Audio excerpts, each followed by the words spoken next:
کتابیں جو ہے نا اس کے لیے قارون کا خزانہ بھی کم ہے، اور حقیقت ہے کہ آج ہم کتابیں خریدتے ہیں اور ہمیشہ ہم کتب خانے والوں کے مقروض رہتے ہیں۔ شیخ آپ کا مولانا صفی الرحمان مبارک پوری رحمہ اللہ سے کب تعلق بنا؟ بہت کم لوگ ہوتے ہیں جو تدریس بھی کرتے ہیں، تحقیق بھی کرتے ہیں، خطابت بھی کرتے ہیں اور تصنیف کا کام بھی کرتے ہیں، تو لہذا باقی رہنے والی چیز جو ہے جیسا کہ امام نے جوزی نے کہا ہے وہ تصنیف ہے۔ تندیے باد مخالف سے نہ گھبرایا عقاب، یہ تو چلتی ہے تجھے اونچا اڑانے کے۔ شیخ آپ کو بھی پتہ ہے اور ہم سب کو پتہ ہے، یہ ان کو بھی پتہ ہے، ہر فکر والے کو پتہ ہے کہ یہ آگے فتنوں کا دور ہے، فحاشی کا، عریانی کا، ابھی یہ ٹرانسجنڈر ایکٹ آ گیا ہے، اس سے پہلے جو ہمارے فتنے چل رہے ہیں الہاد کا، مدارس میں الہاد تو نہیں ہے، تشکیک تو بچوں میں پائی جاتی ہے، ہم جا کے ملتے ہیں ڈسکس کرتے ہیں تو ہمیں بڑی حیرانگی ہوتی ہے۔ کسی بھی طالب علم کو پکڑیں 2-3 مسئلوں میں وہ کہیں نہ کہیں الجھا ہوگا، مشاجرات صحابہ کے حوالے سے دیکھا جائے تو اس دور میں ہمارے پاس جو سب سے کمی جس چیز کی ہے وہ ہمارے پاس فوج تیار نہیں ہے، ہمارے بندے تیار نہیں جو ان کا مقابلہ کر سکیں۔ تو اس دور میں جب علماء کرام بہت کم ہے، مدارس میں بچوں کی تعداد دن بدن کم ہوتی جا رہی ہے، اگر کوئی اچھے یونیورسٹیز کے بچے کمیونیکیشن جن کے سکلز اچھے ہیں، اگر وہ دین کا علم سیکھ کے آگے دعوت دیتے ہیں اور یونیورسٹیوں میں اس کی وجہ سے بدلاؤ بھی آیا ہے، لوگ دین کی طرف راغب ہونا شروع ہو جاتے ہیں، تو آپ کیا سمجھتے ہیں کہ اس طرح دعوت دینا وہ خیر کا کام کر رہے ہیں کہ یہ فتنہ پھیلا رہے ہیں؟ دیکھیں بات یہ ہے کہ جو صورتحال ہمیں نظر آ رہی ہے نا جس انداز سے، وہ صورتحال یہ ہے مدارس سے جو کھیپ تیار ہو کر کے نکل رہی ہے، مدارس والے مجھے بتا دیں کہ کتنے لوگ تدریس کے قابل ہیں، یا آج تک جتنے لوگ انہوں نے تیار کیے ہیں، ہر مدرسہ کوئی 20 سند فراغت پا رہے ہیں، بخاری پڑھ کے فارغ ہو رہے ہیں، کوئی 30 ہیں، کسی سے 10 ہیں، کسی سے 5 ہیں، مجھے بتائیں ان میں کتنے لوگ ہوتے ہیں جو اہلیت اور صلاحیت رکھتے ہیں کہ وہ تدریس کر سکیں، یا مدرسے والے ہی اس کو اپنے مدرسہ میں تعلیم و تعلم کے لیے استاد مقرر کر دیں؟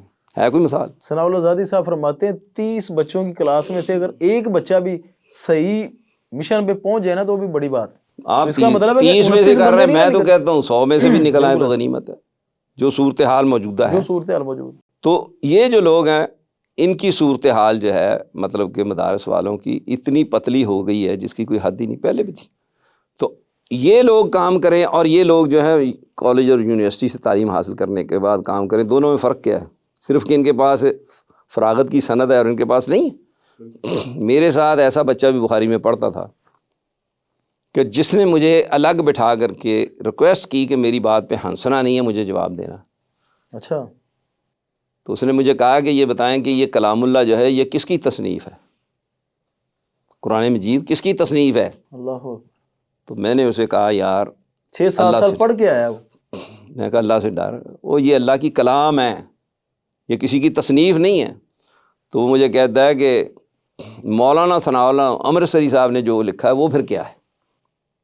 یعنی اسے تفسیر ثنائی میں اور قرآن مجید میں فرق کا بھی علم نہیں ہے، وہ بھی سند لے گیا۔ آپ مجھے بتائیں یہ بہتر ہے یا یہ بہتر ہے؟ اب یہ تو میں فیصلہ ناظرین پہ ہی چھوڑوں گا۔ یہ بات کرتے ہوئے مجھے شرم آ رہی ہے بالکل ایسے ہی کہ لوگوں کے سامنے یہ بات میں کروں یا لوگوں کو اس بات کا پتہ چلے کہ ہم کیا نکار رہے ہیں۔ شیخ صاحب میں تو نکما سا بندہ ہوں، لیکن میں کہتا ہوں کہ اگر آپ چاہتے ہیں نا کہ مدارس کے بچوں کے اوپر ان کے لیے سٹینڈ لیں ہم، تو سٹینڈ لینے سے پہلے یہ ہے کہ آپ ایک ہائر ایجوکیشن لیول کا ایک سسٹم ڈیولپ کریں جدھر سے نکل کے بچے جائیں اور ان کو آپ باقاعدہ طور پہ پتہ تو ہو نا کہ یار یہ کتنے کچھ ہو گیا، علماء کرام نکل رہے ہیں ادھر سے۔ یہ ان ابھی کے تو اندر بخاری کی سندیں لے کے نکل رہے ہیں اور آپ نے خود یہ بات کہہ دی، میں کہتا تو اس کی نوعیت اور ہونی تھی کہ بخاری کی سند فراغت چھپی ہوئی لے کے نکل رہے ہیں، لیکن آتا جاتا کچھ بھی نہیں، ان کو سورہ ملک بھی پڑھنی نہیں آتی تلفظ کے ساتھ۔ مدارس کے طلباء کے حوالے سے بات ہو رہی تھی، مجھے ایک بڑا مشہور جماعت کا ادارہ ہے، جامعہ ہے، جہاں کہ آپ کے یہ عمر صاحب بھی فارغ التحصیل ہیں، وہاں ایک مرتبہ درس دینے کا اتفاق ہوا۔ تو دوران درس میں نے کہا کہ آپ کے جامعہ میں کتاب پڑھائی جاتی ہے بدایت المجتہد، تو اس کے مصنف کون ہیں؟ یہ بخاری کے طلباء پڑھنے والے ہیں۔ 8 سال کا ان کا ہے میرے خیال، آخری سال میں وہ پڑھ رہے ہیں۔ میں کہا 8 سال کا درس نظامی شاید ان کا۔ ہاں جی، بدایت المجتہد جو ہے وہ پڑھ رہے ہیں بچے، تو میں نے ان سے پوچھا کہ اس کا مصنف کون ہے، جو کہ اوپر لکھا ہوتا ہے ٹائٹل کے اوپر. سب سے پہلے اس کا تعارف ہی کروایا جاتا ہے نا کتاب شروع کرنے سے پہلے. کوئی بچہ نہیں بتا سکا. تو میں نے افسوس کا اظہار کیا. تو ایک استاد صاحب نے آ کر کے یہ دفاع کرنے کی کوشش کی کہ جی یہ کتاب ہمارے مدرسہ میں نہیں پڑھائی جاتی، شامل نصاب ہی نہیں ہے. میں نے انہیں کہا کہ ابھی ابھی میں آپ سے زیادہ عالم آدمی عالم سے نشست کر کے آیا ہوں، اور انہوں نے بتایا کہ میرا بیٹا یہ کتاب پڑھاتا ہے اچھا. اور یہ نصاب میں شامل ہے، آپ کے علم میں نہیں ہے تو الگ بات ہے. تو جو وہاں مدیر تعلیم تھے ان سے میں نے کہا کیوں جی یہ آپ کے نصاب میں شامل ہے کتاب؟ انہوں نے کہا جی ہاں شامل ہے. میں پڑھائی جا رہی بخاری کے طلباء کہتے ہیں جی کسی کو نام نہیں یاد، یہ المیہ نہیں ہے. تو یہ ہمارا المیہ ہے جو کمزوری ہے، اور اپنی کمزوری چھپانے کے لیے ہم دوسروں کے اوپر اٹیک کر رہے ہیں. ہمارے ہاں مسئلہ یہ ہے کہ اگر ہم یہ بات کہیں تو وہ کہتے ہیں یہ مدارس کے خلاف ہیں، یہ طلباء کے خلاف ہیں، یہ علم کے خلاف. ہم بھائیوں کسی چیز کے خلاف نہیں، ہم صرف اس طریقہ کار کے اور جو کچھ ہمارے رویے ہیں اس کے خلاف، دور معیار کے خلاف، دور معیار کے خلاف ہیں، رویوں کے خلاف ہیں کہ بھائی تعلیم دو، معیار مقرر کرو، کچھ محنت کرو، کچھ ایسے لوگ تیار کرو جو آ کر کے فیلڈ میں کام کر سکیں. ہماری ایک آدمی سے بات چیت ہوئی تقلید کے موضوع پر، تو وہ آدمی جو ہے وہ امام حنیفہ کی تقلید پر دلائل دے رہا ہے اور کہتا میں ان کا مقلد ہوں. تو میں نے اچانک اس سے سوال کیا، میں کہا امام حنیفہ کا نام کیا ہے؟ وہ نام نہیں بتا سکا. وہ سارے آدمی یہ کیا مطلب کہ جس کو امام حنیفہ کے نام کا پتہ نہیں وہ کہتا میں امام حنیفہ کا مقلد ہوں، ان کے مذہب پر ہوں. تو اس کو کیا کہیں گے؟ شیخ اب ہمارے اوپر اعتراض کرتے ہیں لوگ بہت زیادہ، شاید یہ پروگرام دیکھ کے اور زیادہ اعتراض کریں، کوئی فتویٰ بھی لگا دیں. لیکن میں اسی پروگرام میں بتانا چاہ رہا ہوں کہ ہمارا کم از کم جو 2023 کا جو پروجیکٹ ایک ہم نے مشن جو مقرر کیا ہے، شارٹ ٹرم مشن جو ہے وہ یہ ہے کہ ہم کم از کم جو بچے ہیں نا ہمارے چھوٹے، جب ان سے پوچھا جائے نا کہ آپ بڑے ہو کر کیا بنو گے، تو کم از کم جو 2% بچے نا وہ کہیں جی میں بڑا ہو کے عالم دین بنوں گا. اور کم از کم مدارس کو ہم اس طرح پیش کریں کہ یہ کامیاب سسٹم ادھر سے ہی نکلے گا. ہمارا بچہ جب ادھر سے ایک پروڈکٹ تیار ہو کے آئے گی نا تو وہ ہر حوالے سے دنیاوی اعتبار سے بھی اس کے اندر شعور ہوگا اور دینی اعتبار سے بھی ہوگا. کیونکہ دین تو پورا پیکیج ہے نا، اس میں یہ تو نہیں لکھا صرف آپ نے عبادات کو ہی دیکھنا ہے، معاملات بھی تو ادھر سے سیکھے جا سکتے ہیں. تو انشاءاللہ تعالیٰ سب کچھ سیکھا جا سکتا ہے. او لیول اور اے لیول کے جو ادارے ہیں کیا سکھاتے ہیں؟ ان سے فارغ ہونے والے تمام تر لوگ جو ہیں وہ اسٹیبلشمنٹ کا حصہ بنتے ہیں، مینجمنٹ کا حصہ بنتے ہیں. نہیں، میرا سوال ذرا سمجھنے کی کوشش کریں پہلے آپ. کیا تمام تر لوگ جو ہیں اسٹیبلشمنٹ کا مینجمنٹ کا حصہ بنتے ہیں؟ سب آفیسر بن جاتے ہیں؟ نہیں. کتنی بڑی تعداد ہے جو یہ ڈگریاں لینے کے بعد دھکے کھاتی پھرتی ہیں، ان کو کہیں نوکری نہیں ملتی، ملازمت نہیں ملتی، کثیر تعداد. لیکن ان کے ذہن میں یہ بات ڈال دی جاتی ہے کہ بھی تم افسر ہی ہو، تم کامیاب. وہ ناکام ہونے کے باوجود اپنے آپ کو کامیاب سمجھ رہے ہیں، اور ان کا انداز، وہ بچہ جو پڑھ رہا ہے 3 سال میں وہ سمجھتا میں افسر ہوں. اس کا اٹھنا بیٹھنا، اس کے اندر کیا چیز پیدا کی جا رہی؟ کانفیڈنس. اس کے ذہن میں یہ بات ڈالی جائے. ہم نہیں پیدا کر سکتے. میں اللہ کے فضل و کرم سے جب سے اس لائن میں آیا ہوں، اللہ تبارک و تعالیٰ نے کبھی مجھے احساس کمتری کا شکار نہیں ہونے دیا. یہ مالک کا احسان ہے مجھ پر.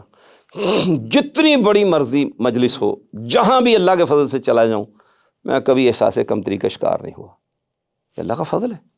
نواز شریف گئے وہاں کویت میں ایڈمی دھماکہ کرنے کے بعد، میں الحمدللہ کھڑے ہو کر کے ان سے کہا کہ آپ سودی نظام کو ختم کرو، ہم ہونڈی کا نظام ختم کرنے میں آپ کے ممید و معاون ہوں گے، اور یہ سارے سسٹم کے خلاف تحریک چلائیں گے. اب اعلان کرو اسلامی نظام کا، سود ختم کرنے کا. سنی اس نے بات، اس کو سننا پڑی، حالانکہ شور تھا بڑا. میں نے اس وقت تک میں ٹیبل کے اوپر کھڑا ہو گیا. موقع بڑا مضبوط دیا نا آپ نے، کیا کھڑا ہو گیا ٹیبل پہ.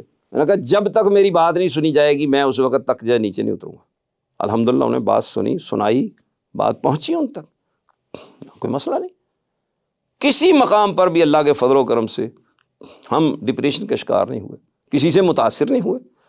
یار ہمارے پاس خالص عقیدہ ہے، ہمارے پاس کتاب و سنت ہے، ہمارے پاس صحیح علم ہے، تو پھر ہم کس بات سے گھبراتے ہیں، کس بات سے ڈرتے ہیں؟ میں پیس کمیٹی ڈسٹرکٹ کوکواڑہ کا ممبر رہا ہوں، وزیر آئے، بڑے بڑے لوگ آئے، الحمدللہ بات چیت کرتے رہے۔ گورنر آیا خالد مقبول، اس کی موجودگی میں نے تقریر کی، اس کو میں نے بتایا مسائل، اس نے بات کی، میں نے اس کی بات کا جواب دیا، اس نے کہا آگے آگے بات کرو، میں کہا بات یہیں سے ہوگی۔ اہل محلہ جو ہے میں نے ان کو کہا تالیاں خوب بجانا جب میں بات کروں، وہ انڈر پریشر ہو گیا۔ آپ تصور نہیں کر سکے کہ انہوں نے زندگی میں کبھی تنقید نہیں سنی ہوتی، یوں میری بات سننے کے لیے کہ یہ مولوی ہے اور مطلب کہ مشرف کے متعلق چند کلمات کہے گا کہ اس نے جو ہے سود کی شرح کم کی ہے اور یہ قرضہ لینے والوں میں مولوی بھی شامل ہوگا۔ تو جب میں نے اپنے علاقے کے مسائل پیش کیے تو یوں تھا، تو ایسے اس کا منہ کھلے کا کھلا اور آنکھیں کھلے کے کھلے رہ گئی، پریشان ہو گیا۔ تو مجھے کہنے لگا یار یہ جو تحصیل ناظم ہے ربیرہ صاحب، کہتے جی بتائیں، تو وہ کہتا جی مجھے تو پتہ ہی نہیں ہے۔ میں نے کہا جی یہ اتنا نااہل تحصیل ناظم ہے کہ اس کو یہ ہمارے علاقے کے مسائل کا ہی پتہ نہیں ہے۔ میں رات لاہور سے آؤں تو دیکھا یہاں یہ کیری ڈال کر کے جو ہے مطلب کہ مشینوں کے ذریعے سے، گاڑیوں کے ذریعے سے پانی سک کر رہے تھے، یہ دیکھیں کیری ڈالی ہوئی تازی۔ میں نے کہا یہ کنات لگائی ہوئی، ہٹائیں اس کو، یہ سیوری کا پانی کھڑا ادھر۔ تو اس نے پوچھا کتنے دنوں میں یہ کام ہوگا؟ تو کہتا جی 5 دن میں۔ میں مائک پکڑ لیا اس سے، میں نے کہا جھوٹ بولتا ہے، یہ 5 دن میں کام ہونے والا ہی نہیں ہے۔ وہ گورنر صاحب کہتے کہ اگر یہ کام نہ ہو 5 دن میں مجھے آپ فیکس کریں، میں فیکس نمبر دے دیں۔ اس نے کہا لے لیں۔ اب ان کے ایک فوجی سیکٹری ہیں، سول سیکٹری ہیں، اور رضا گیلانی ہے جو وزیر تھا اس وقت ہاؤسنگ کا، یہ سب لوگ موجود ہیں۔ فیکس نمبر پوچھ رہا ہوں، دے ہی کوئی نہیں رہا۔ جب میں نے شور مچایا، میں نے کہا یہ آپ کا فیکس نمبر ہی کوئی نہیں دے رہا، نہ ان کو یاد ہے، تو ہم کہاں فیکس کریں گے؟ تو گورنر صاحب سائن کر رہے تھے، تو انہوں نے جو ہے نا مطلب کہ یہ نہیں کہا کہ نمبر دے دو، انہوں نے بس ایسے ہی کیا۔ ابھی سر اٹھایا، سب نمبر لکھ کے دے رہے ہیں۔ پھر وہ دوبارہ آئے 1.5 سال بعد، پھر میں پیش ہو گیا، پھر میں نے شور مچایا، میں نے کہا یہ مسئلہ حل نہیں ہوا۔ پھر الحمدللہ مسئلہ حل ہوا اللہ کے فضل و کرم سے۔ بلا شبہ ایک عالم دین کو اپنے علاقے کا نمائندہ ہی ہونا چاہیے نا۔ تو مطلب یہ ہے کہ ہمارے اندر جرت ہی نہیں ہے۔ جرت کیوں نہیں؟ میں نے تو دیکھا جی ڈی سی کے پاس جاتے تو ٹانگیں کہاں پر ہی ہوتی ہیں۔ ہم اللہ کے فضل و کرم سے گئے ہیں، کئی مرتبہ ان کو تھریٹ کیا الٹا، ان کو کہا کہ جی کام کرو۔ شاید دنیاوی ڈگریوں والے ہزاروں لوگ خودکشی کر لیتے ہیں ہر سال، ڈپریشن کا شکار، سی وی لے کے بھاگتے پھرتے۔ عالم دین آج تک نہیں دیکھا کہ وہ بھوک کی وجہ سے فوت ہو گیا ہو یا اس نے خودکشی کی ہو۔ کبھی ایک، میرا خیال ہے میں نے اپنی زندگی میں، یا ہو سکتا ہے کوئی چھپا ایک واقعہ ہو گیا ہو، میں نے اپنی زندگی میں نہیں دیکھا۔ وہ واقعہ جو نہ ہونے کے برابر ہے، اس کا کوئی ریشو ہی نہیں ہے اس کا۔ وہ چاہے ہمارا ہو چاہے کسی اور کا ہو۔ تو شیخ کتب بینی کے حوالے سے طلباء میں کچھ شوق پیدا کرنے کے لیے کچھ کتب بتا دیں کہ وہ ان کو پڑھیں اور اس کے بعد ان میں شوق پیدا ہو۔ دیکھیں کتب بینی میں اگر کوئی شخص جو ہے مطلب کہ فتوے کے اعتبار سے، حدیث کے اعتبار سے، علم کے اعتبار سے کچھ حاصل کرنا چاہتا ہے تو میں اسے جو ہے عمومی طور پر مشکات شریف جو ہے اس کی ایڈوائز کرتا ہوں۔ صحیح۔ کیوں کہ یہ وہ کتاب ہے کہ اس میں تمام تر زندگی سے متعلق مسائل جو ہیں موجود ہیں، احادیث موجود ہیں، تمام شعبہ زندگی سے متعلق احادیث اس میں موجود ہیں۔ تو یہ تو اس کا مسئلہ حل ہو گیا اس اعتبار سے۔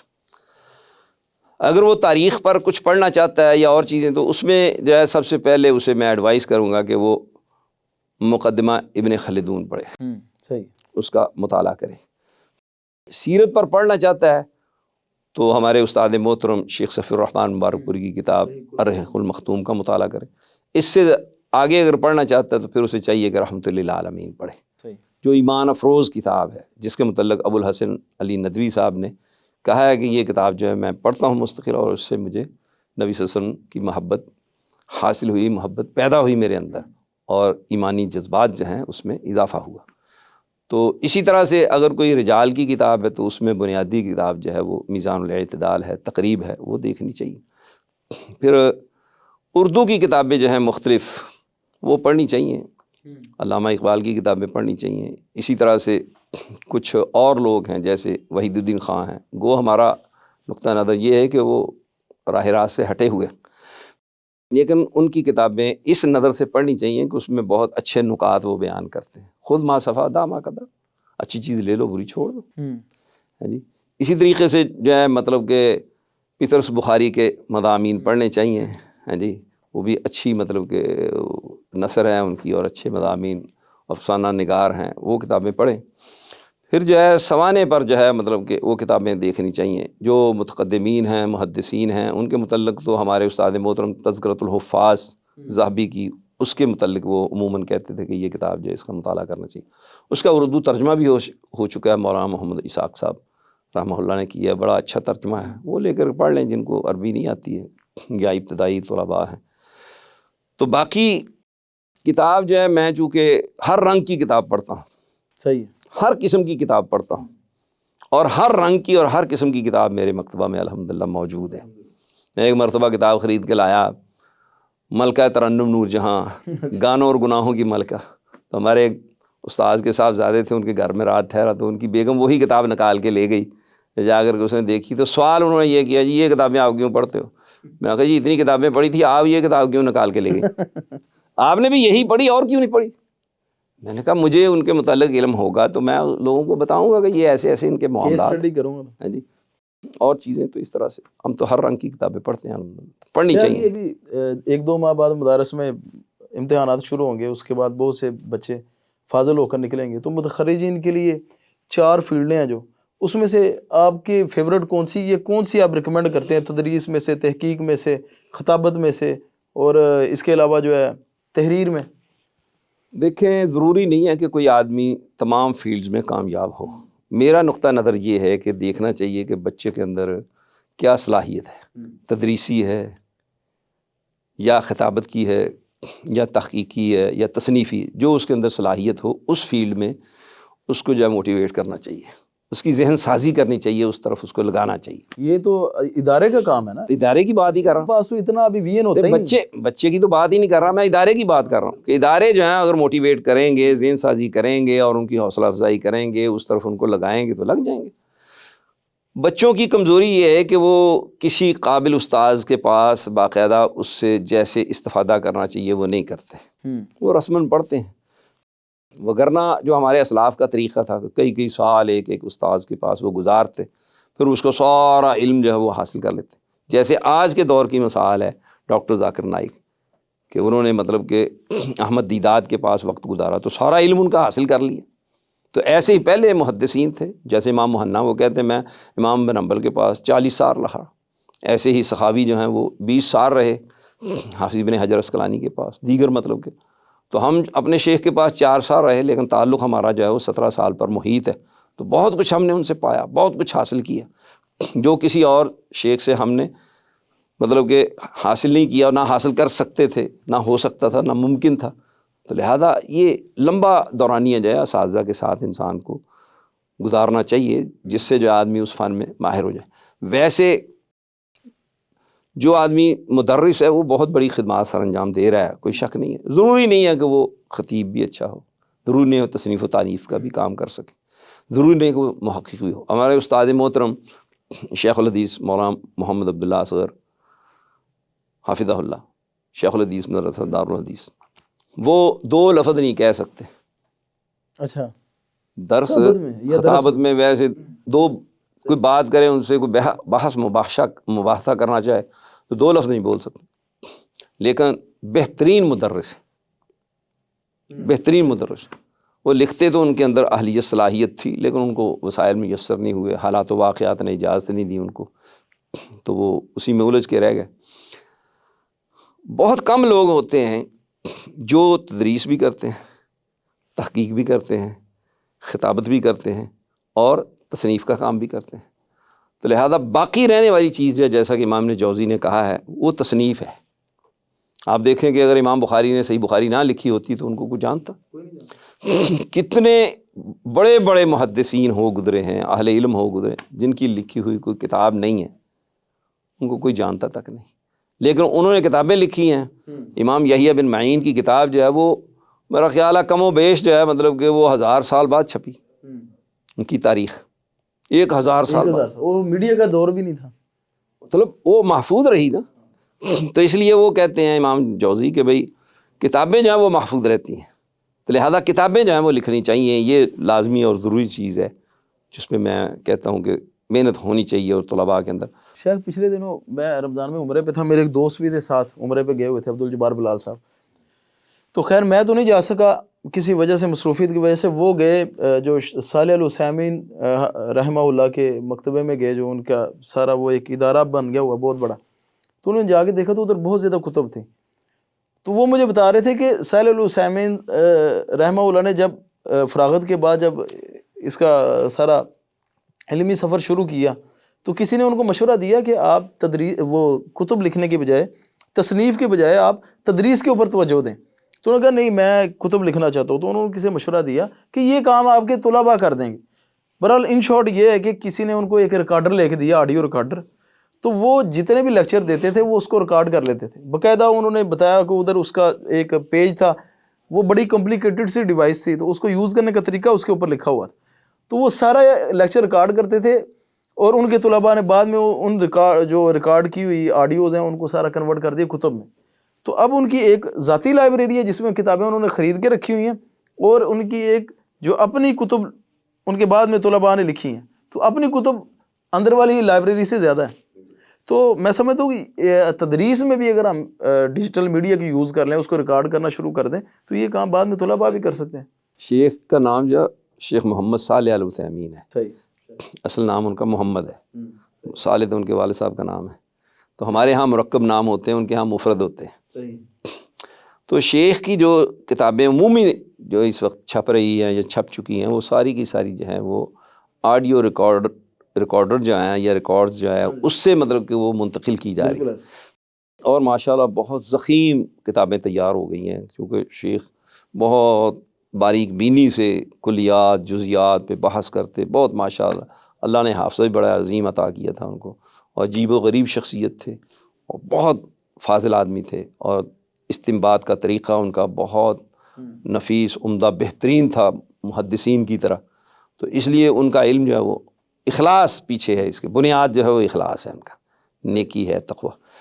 تو تدریس کے ساتھ ساتھ دوسری بات جو ہے وہ تصنیف بھی ہونی چاہیے. تیسری بات کہ اگر کوئی شخص جو ہے وہ خطیب نہیں ہے, صحیح ہے, تو وہ اپنا خالی مطلب کہ اچھا مدرس ہے, اس کی بات بھی پہنچے گی, لیکن خطابت جو ہے نا یہ فوری ذریعہ ابلاغ ہے.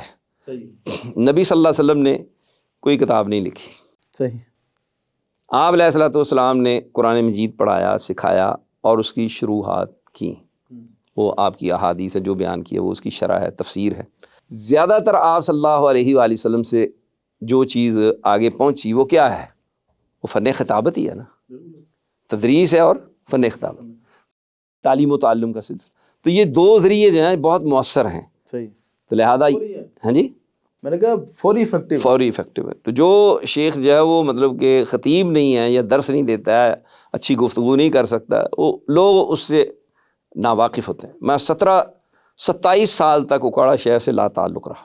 صحیح. تو مجھے اکاڑا والے جانتے ہی نہیں تھے, چیدہ لوگ تھے وہ جانتے تھے. لیکن اب یہ 11واں سال ہو گیا مجھے خطابت کرتے ہوئے, اب سارے لوگ الحمدللہ سب لوگوں کو پہچان ہو گئی ہے اللہ کے فضل و کرم سے. اب اکاڑا میں میرا فتویٰ بھی چلتا ہے ماشاءاللہ, الحمدللہ, زبانی بھی فتاویٰ جات پوچھے جاتے ہیں, کوئی مسئلہ ہوتا ہے لوگ رجوع بھی کرتے ہیں, ساری باتیں ہوتی ہیں الحمدللہ, یہ اللہ کا فضل و کرم. تو یہ ذریعہ ابلاغ جو ہے نا خطابت والا, یہ ہر عالم کو لازمی اپنانا چاہیے. صحیح. چلو لمبا چوڑا سلسلہ نہ کرے, جمعہ کے دن جو ہے خطبہ تو دے نا, اس سے لوگ مستفید ہوں گے, کرے اور اس کے بعد خطبہ دے.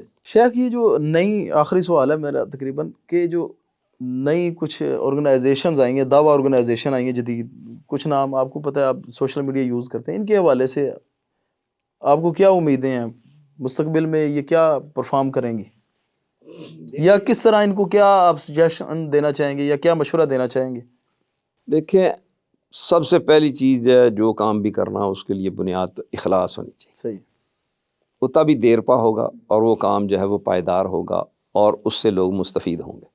وگرنہ بڑی تنظیمیں بنیں, بڑے پروگرام شروع ہوئے, بڑے معاملے ہوئے, لیکن آج ان کا نام و نشان ختم ہو چکا ہے. اس کی بنیادی وجہ تو اخلاص نہ ہونے کی, دوسری بات کہ وسائل اور ذرائع, تیسری بات کہ افراد جو کام کو آگے بڑھانے والے تھے ان کے اندر اہلیت اور صلاحیت تھی یا نہیں تھی. تو یہ ساری چیزیں کاؤنٹ ہوتی ہیں.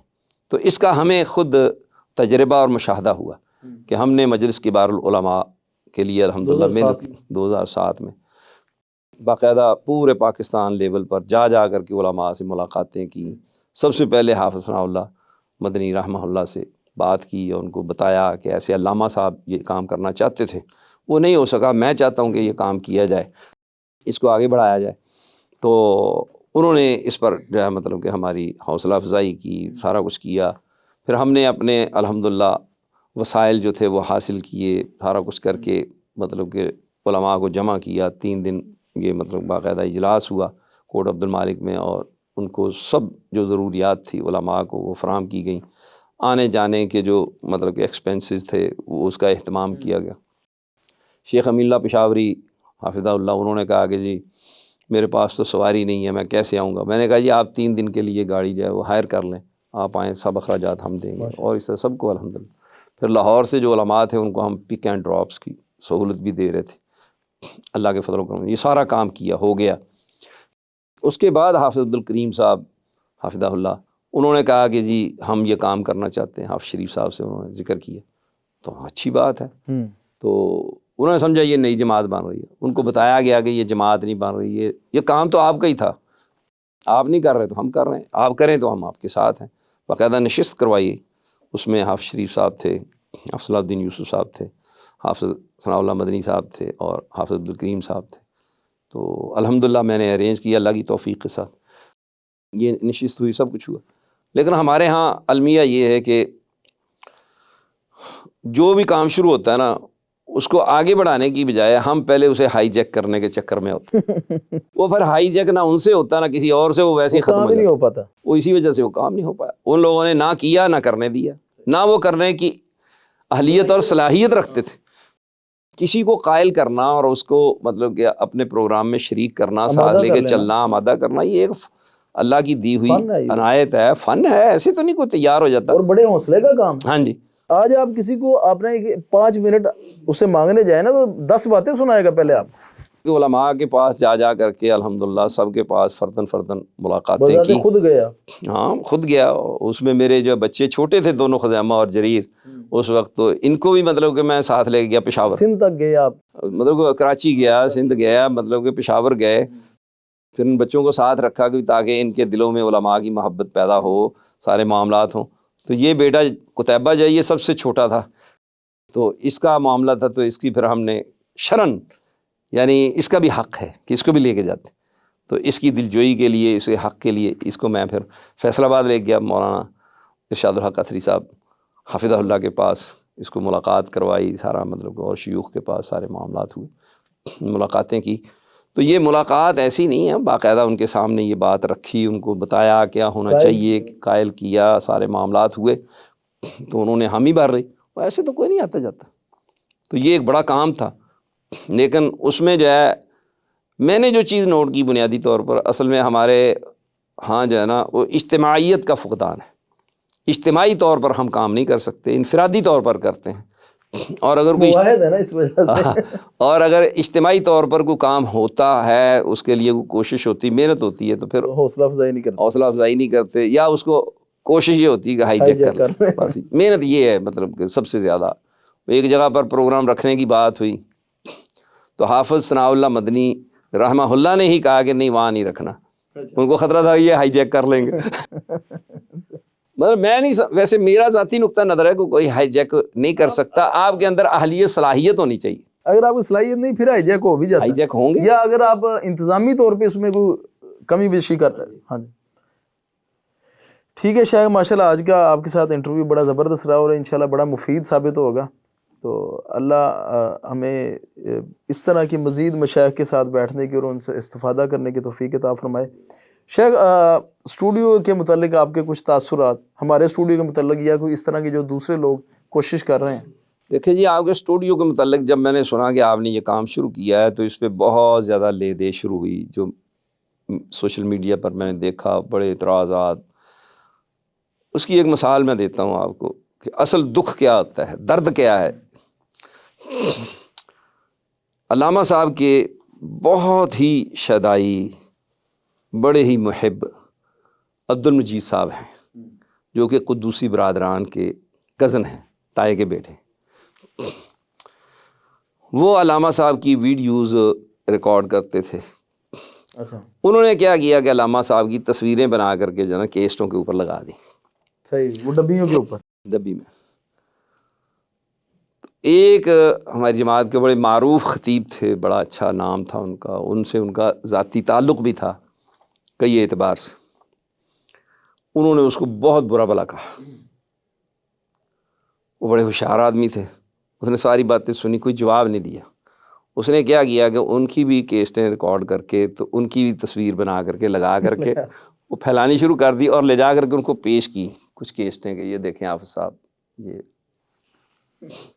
وہ بڑے خوش ہوئے. اچھا پیچھے درد تو یہ تھا نا کہ بھئی ان کی ہیں تو ہماری کیوں نہیں. آپ نے دکھتی رکھ پہ ہاتھ رکھ دیا. میں تو رکھتا ہوں، صحیح مجھے کبھی الحمدللہ اس بات سے جو ہے خوف نہیں ہوا، صحیح ہے. نہ میں مطلب کہ لومۃ اللائم سے گھبراتا ہوں. اللہ کے فضل و کرم جو بات صحیح ہوتی میں کہہ دیتا ہوں. اصل مسئلہ یہ نہیں تھا، اصل مسئلہ یہ تھا کہ بھئی ہمیں کیوں نہیں بلاتے. تو کاش ہماری اور آپ کی پہلے سے ملاقات ہوتی، تعارف ہوتا، تو ہم آپ کو بتاتے کہ بھائی ان کا علاج صرف یہ ہے کہ ان کو بلاؤ، صحیح چائے پلاؤ، اچھا کھانا کھلاؤ اور ان کے پروگرام ریکارڈ کر کے سوشل میڈیا پر ڈاؤن لوڈ کر دو. صحیح. انشاءاللہ آپ کی کسی نے مخالفت کرنی ہی نہیں تھی. ٹھیک ہے سر، ٹھیک ہے شیخ، انشاءاللہ اس کے اوپر باقی خوشی ہوئی ہے اس دور میں. میرا یہ ذاتی موقف ہے، اس سے اختلاف ہو سکتا. اہل علم سعودی علماء جو ہیں انہوں نے بہت پہلے اس پہ فتویٰ دیا تھا کہ دعوت و تبلیغ کے میدان میں ویڈیوز بنانا جائز ہے. میں کہتا ہوں کہ اس دور میں جن معروضی حالات سے ہم گزر رہے ہیں، سوشل میڈیا کا استعمال ہمارے لیے لازم و ملزوم ہو چکا. اگر ہم یہ نہیں کریں گے تو ہم لوگوں تک بات نہیں پہنچا سکیں گے. پھر الحاد غالب آ جائے گا، بے دینی غالب آئے گی، اور وہ لوگ پہلے ہی غالب ہیں اس چیز پہ. مزید ہمارا نام مٹ جائے گا، ختم ہو جائے گا. تو اصول فقہ کا ایک قاعدہ ہے، کہتے ہیں ما لا یتم بہ واجب الا بہ فہو واجب، کہ جس کے بغیر کوئی واجب پورا نہ ہو سکتا ہو اس کو اختیار کرنا بھی واجب ہے. اللہ. اس کی مثال کہ آج جہاد کرنا چاہیں ہاں جی. تو تلواریں، نیزے، تیر لے کے جائیں گے؟ نہیں. کیا لے کے جائیں گے؟ اسلحہ لے کے جائیں، جدید سے جدید لے کے جائیں گے. اسلحہ ہاں لے کے جائیں گے. اب کوئی شخص جو ہے میں جی پیدل حج کرنے کے لیے جاؤں گا، وہ احمق نہیں ہے؟ بلکہ آج کل یہ ٹرینڈ چلا ہوا ہے سوشل میڈیا کو گلے میں ڈال لیتے ہیں اور چل پڑتے ہیں. وہ تو ناموری اور شہرت کے لیے کرتے ہیں سارے. جیسے کبھی وزیر داخلہ یا وزیر اعظم صاحب سائیکل پہ جا رہے ہیں، وہ زیادہ اخراجات اٹھتے ہیں. ہیلی کاپٹر زیادہ ثواب ہوتا ہوگا پیدل جا رہے ہیں. جی نہیں، کوئی ثواب نہیں، مشقت بلا وجہ اور یہ سارا معاملہ یہ ثواب کا باعث نہیں. اس میں تو زیادہ مطلب کہ شہرت ہے، اخلاص ختم ہو جائے گا. اور مشقت جو اٹھا رہے ہیں، ذکر کیا یہ 5th جنریشن وارفیئر ہے، اس میں تو میڈیا بھی بطور اسلحہ ہی ہے نا.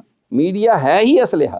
اب آپ دیکھیں نا کہ آپ کے چھوٹے بچے، سال کا بچہ ہے، اس کو موبائل جو ہے چلانا آتا ہے، وہ جان اور ماں باپ جو ہے وہ جان چھڑانے کے لیے اور موبائل دے دیتے ہیں. تو آپ بتائیں پھر یہ پیغام اس کے ذریعے نہیں پہنچے گا تو کس کے ذریعے پہنچے گا؟ ایسے ہی ہوتا ہے، وہ رو رہا ہوتا ہے دیو موبائل جان چھوڑ. میرا تو موقف یہ ہے کہ نہت اسٹوڈیو جیسے ہزاروں اسٹوڈیو ہونا چاہیے. فراخ دلی سے یہ بات میں کہتا ہوں، اور ہر شہر میں ہونے چاہیے، ہر شہر میں ہونے چاہیے، اور یہاں سے یہ آواز اٹھے اور مطلب کہ لوگوں تک یہ بات پہنچے.